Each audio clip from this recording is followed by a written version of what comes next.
Okay, first thing we're going to do is we're going to put our mast down into the water. This is basically what we did first step to make this part of the mast.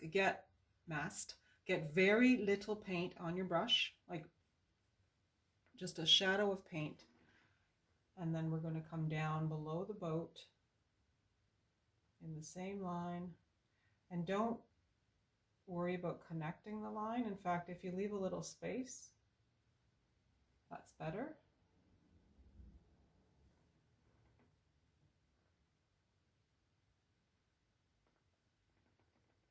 Mine's going to pretty much go to the bottom of my canvas based on where I've got my boat, which is good.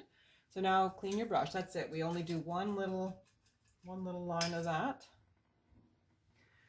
So now we're going to deal with our reflection. This is the last step on this painting, and then we're done.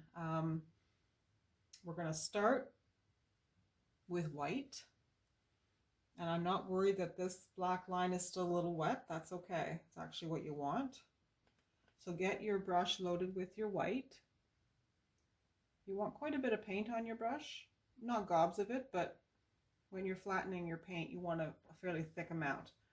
Same thing as with our waves. We want to put the brush against the canvas like this.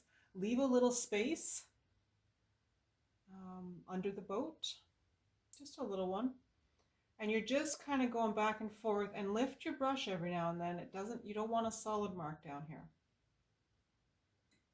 So we basically want to reflect our sail. Our sail is going to be bigger at the top and get smaller as we go down because it's a mirror image of what's going on the top.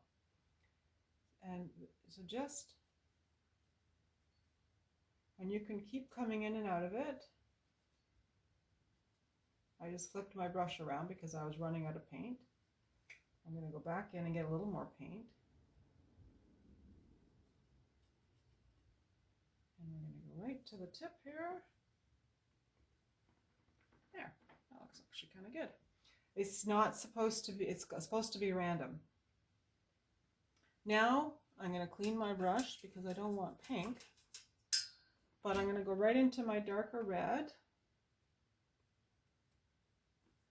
And I'm going to start to just touch the tops of these white areas with some of this red. You know, and now you got to be careful because your white is still wet.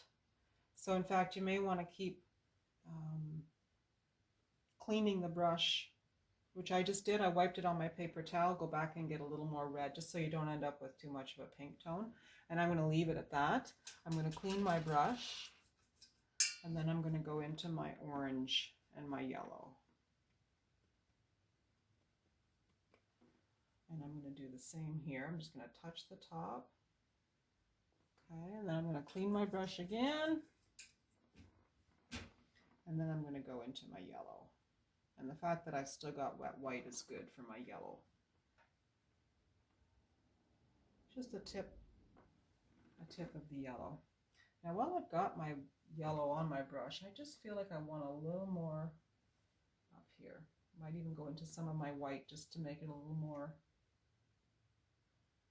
noticeable. I just feel like I want a little more yellow there. And I let my brush run out of paint as I carried on into that section. Going back into a little bit of my orange. Bring it back in. Now I'm happy. That's a little bit more of a pronounced area. And that's basically how it's done. I think I'm going to add a little bit of yellow and orangey tone just in here. You have to look at your own painting and see what needs adjusting. So that is it. That is how you paint Boat on Water. And it'll take a little bit of time to dry. And once it's dry, you'll have your second mini masterpiece. Thank you so much for joining me.